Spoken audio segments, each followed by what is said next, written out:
as a container of God, and so by definition, I am that which deserves high regard and deep respect. That's why the old folks would say, when you're in the presence of an elder, you keep your mouth shut and you listen. Because there's a perpetual veneration. That's why we had all these practices in our tradition that made no sense to us as children. Made no sense. When I was a child growing up in Boston, my mother would call way down out the tenement house, 4 stories up, half a block down the street. She said, "Wait," and you can hear your mama's voice anywhere in the world. And I would hear my mama. I would run down the street, up the 4 flight of stairs, come into her room. She said, "Baby, hand me that glass of water." And I would say to my brother, Mama's so lazy. But I didn't realize that my mother probably didn't realize this. But what she was doing was engaging in a practice which says that you have to give deference to that which is greater than you. All right. And that what is greater than you on this plane is your mama. All right. You give high regard and deep respect to your mama. And so we engage in practices. We engage in little rituals of the family that had to do with internalizing that. And then you went from your mama to your community. You went from your community to your nation. You went from your nation to your people. You went from your people to God. See, we had a systematic structure for understanding that which you bow down to. All right. See, you bow down to, you give deference to, you give perpetual veneration to that which you hold in high regard and deep respect. What if our teachers, black teachers, I don't even want to go to the other teachers, but we can start with the black teachers. If the black teachers saw every single black child coming into the classroom as a container of God, how could the black teacher say, "I can't teach this child because his mama's on crack cocaine. I can't teach this child because they come in the projects. I can't teach this child because his father's in jail. I can't teach this child because his grandmother is on welfare. I can't teach this child because this is the container of God. I got to take this up with God. I can't say that my union protects me and I won't get fired if I don't teach. I got to recognize that I am dealing with the destiny of God."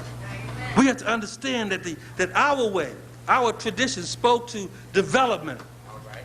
Spoke to development as a progression. All right. And that the progression was through stages of spiritual evolution and cultural maturation.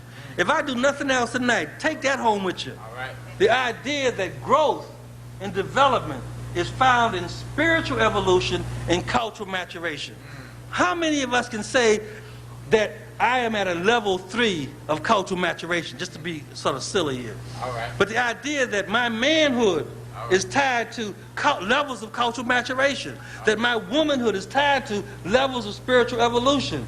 I mean, our notion of eldership back in the day, when we gave respect to the elderly, it wasn't because they were old. It was because they were more culturally mature. All right. And they were more spiritually evolved. But because we didn't have that language, we just said it was respect to old folks. And not realizing that you can't just respect old folks, you got to respect them for a reason. All right. And the reason has to do with what they bring to you fulfilling your path and purpose in life. And I can fulfill my path and purpose if I am guided by the spiritually evolved and the culturally mature. If we don't have no culture, then being mature ain't going to do with it. See, if we don't have a culture, then if we don't have a sense of spirit to say I'm spiritually evolved, then I'm going to do it. I'm not talking about I'm going to rise up here in this movement and float. All right. No, this is a physical being here. See, so don't think I got to think about how I'm going to float away or astral travel. Don't get trippy on me with this stuff.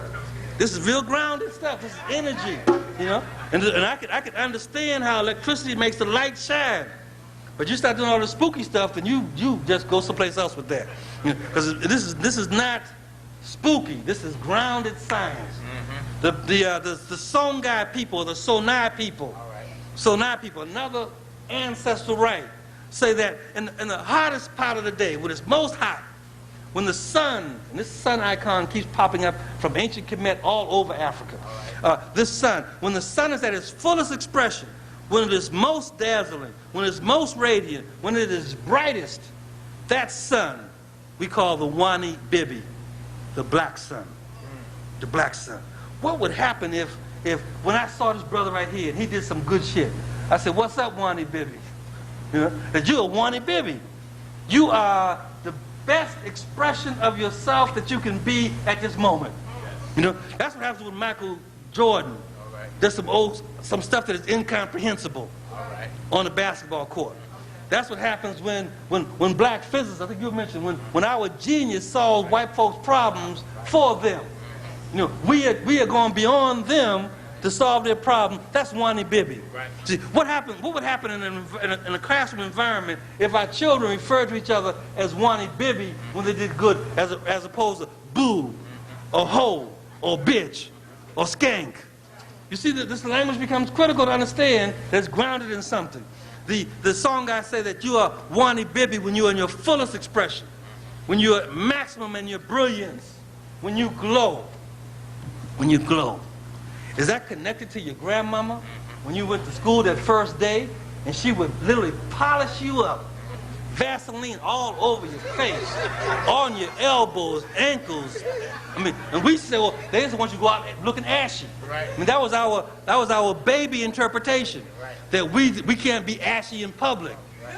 But no, see, there's a deeper meaning here. Right. Our folks knew that if you were glowing on the outside, I'm stimulating the inside to be excellent. All right. Because the outside and the inside are connected. All right. As it is above, so it is below. As it is on the out, so it is on the in. And so our parents were really stimulating our intellectual capacity and potential, but making sure that we looked right.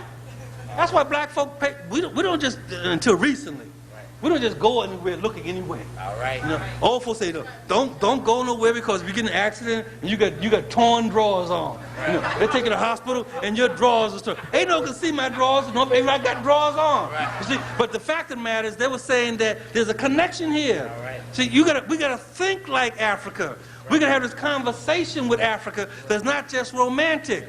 Right. It has to be scientific. It has to understand that these things come together for a particular reason and purpose. And finally, I'll make this point, and then maybe I'll come to close. Is that the Akan well, another deep well, says there's something called the Inyim-Yam. The Inyim-Yam. It has to do with you coming from heaven with a gift of splendor. Each of us comes with a gift of splendor. And in the old days, folk would examine you. Old folk would examine you, look at your ears, look at your they always look at your fingernails, because you come out all pale and light, and they say, baby, don't worry, that baby gonna darken up. He ain't gonna always be that light. Right. Now, there's a message they were sending here. Right. The message sending is that your nature is to be full of color, color representing life.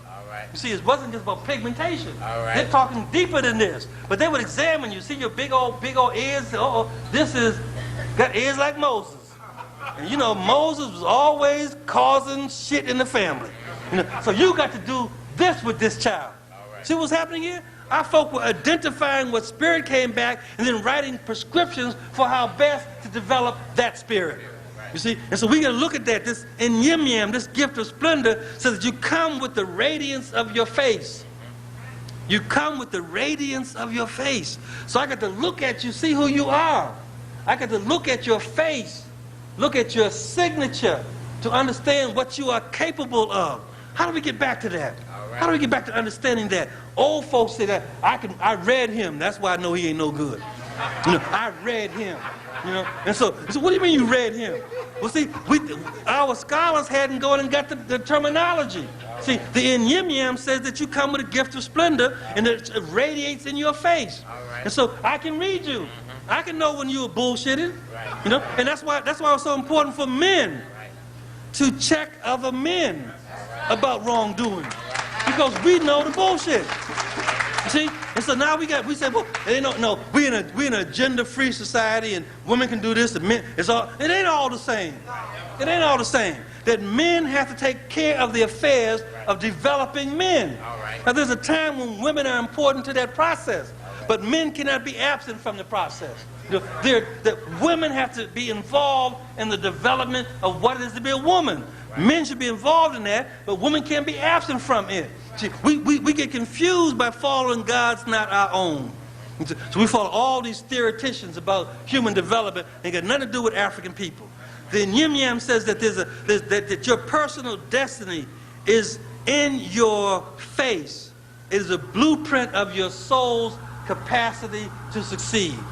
And so we come with gifts. we come with an understanding that our capacity